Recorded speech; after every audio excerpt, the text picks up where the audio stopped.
Ang pagmamalasakit ni Jesus sa templo. Malapit na noon ang pista ng mga Hudyo na tinatawag na pista ng paglampas ng anghel. Kaya pumunta si Jesus sa Jerusalem. Nakita niya roon sa templo ang mga nagtitinda ng mga baka, tupa at mga kalapati. Nakita rin niya ang mga nagpapalit ng pera ng mga dayuhan sa kanilang mga mesa. Kaya gumawa siya ng panghagupit na lubid at itinaboy niya palabas ng templo ang mga baka at tupa. Ikinalat niya ang mga pera ng mga nagpapalit at itinaob ang mga mesa nila.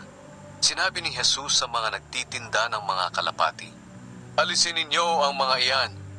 Huwag ninyong gawing palengke ang bahay ng aking ama." Naalala ng mga tagasunod niya ang nakasulat sa kasulatan, "Mapapahamak ako dahil sa pagmamalasakit ko sa bahay ninyo." Dahil sa ginawa niyang ito, tinanong siya ng mga pinuno ng mga Hudyo, "Anong himala ang maipapakita mo sa amin upang mapatunayan mong may karapatan kang gawin ito?" Sinagot sila ni Jesus, "Gibain ninyo ang templong ito, at sa loob ng 3 araw ay itatayo kong muli."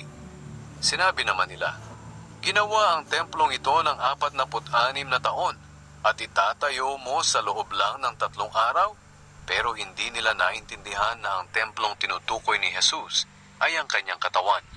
Kaya nang nabuhay siyang muli, naalala ng mga tagasunod niya ang sinabi niyang ito. At naniwala sila sa pahayag ng kasulatan at sa mga sinabi ni Jesus tungkol sa kanyang muling pagkabuhay.